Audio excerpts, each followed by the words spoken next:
Hi, welcome to the channel. My name's Alisha Terhufen. Today I'm going to be spilling the tea on what it really costs to live out here and if you think it's worth making the move out here.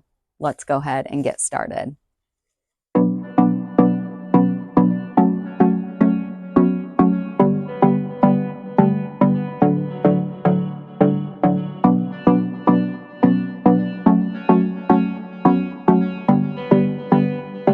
My team and I have people reaching out all the time saying they're making the move here to San Diego, and we absolutely love helping them.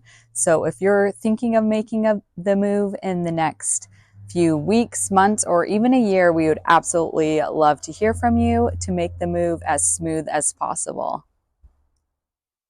Okay, so cost of living. Let's talk about real estate. So a single family home is running about $1 million for a detached home. So we're definitely getting close to LA and San Francisco's average single family home price. And this is something that it used to be, San Diego used to be a lot more affordable. But in recent years, especially just people being able to work from home more, a lot of people from San Francisco and LA have been making the move down here. So the secret of San Diego being the best city in California is out. So I think that's largely what continues to push our home prices higher and higher and get them equivalent to or more closer to San Francisco and LA. So yeah, even my husband works for a large company based out of San Francisco.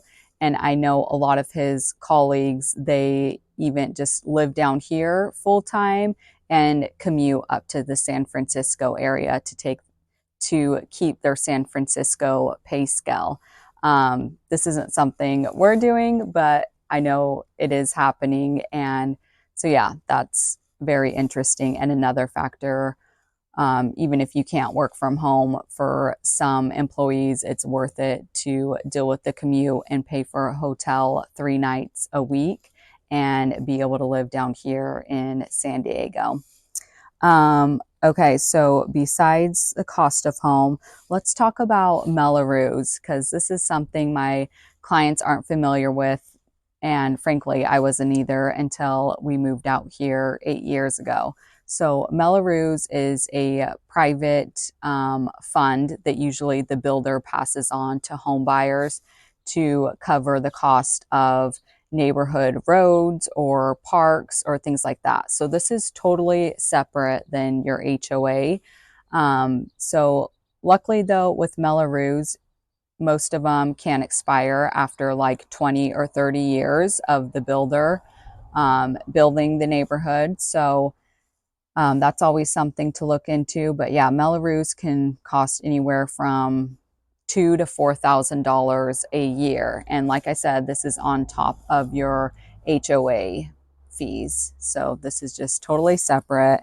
And then another thing that's been a hot topic is our home insurance because we've had more wildfires out here and a lot of San Diego backs up to canyons or protected preserves, making fire hazards even higher. So a lot of companies, home insurance companies like State Farms and Allstate, have completely pulled out of California, or at least San Diego altogether, for home insurance, just with the higher risk factors backing up to preserves and just with how high our costs have gotten with labor and what it would be to replace a home. A lot of companies have pulled out altogether. So anyways, luckily we're still able to get home insurance on our home. And this is something that used to be like $1,600 a year. Now we're paying $3,000 a year. So not like a huge added cost, but I mean, it has doubled. So something worth noting is our home insurance is going to be more.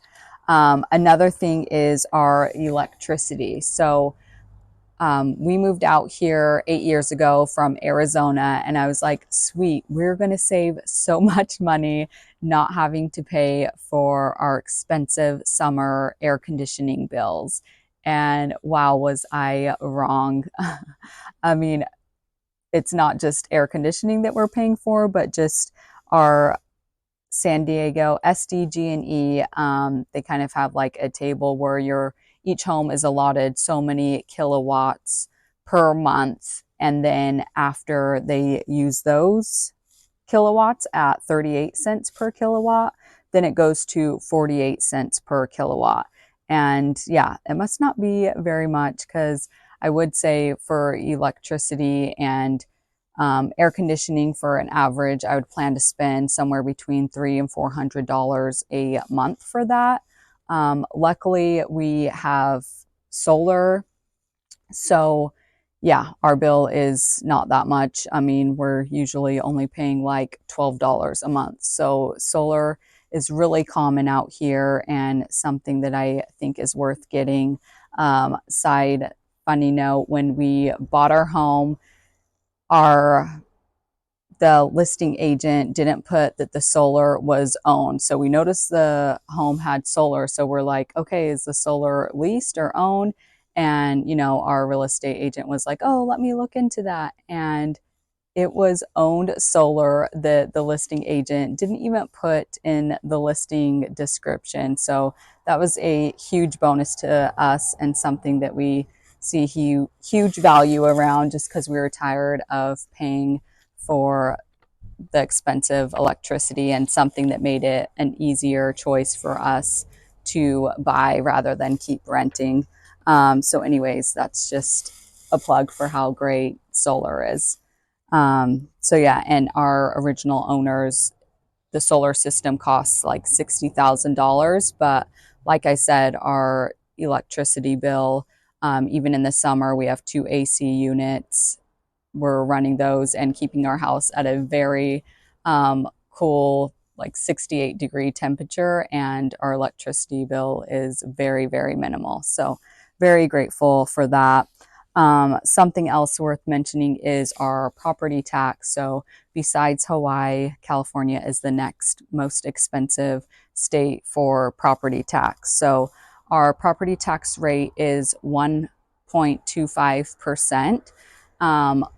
So what this means is, if you buy $1 million home, your assessed value is probably going to be around $1 million as well. So that means your property tax would be $12,500 annually. $1 million as now, something that's really, really great is Proposition 13. So this means that your assessed value can't increase more than 2% per year. So even though San Diego usually has, anywhere from 7 to 14% on average increase in housing prices per year, that means that your taxes can't go up by more than 2%. So that $12,500 that you're paying every year, the next year, your assessed value, if it was at $1 million before, it can't go up then by more than, it would be $1,020,000, meaning that your assessed value the following year would be $12,750. So Prop 13 is awesome, and something we're grateful for to keep our property tax from going up. Okay, now that we went through the high ticket items for cost of living out here in San Diego, let's talk about gas prices. Now, our gas prices usually run at least $1 higher than the national average. So right now, here in March 2024, gas prices are anywhere from like $4.70 to $5 a gallon. I grew up in Arizona and know that it's usually $1 more than Arizona gas prices. Now, I'm sure gas prices are cheaper in like the Midwest and things like that. So yeah, this isn't like a huge difference.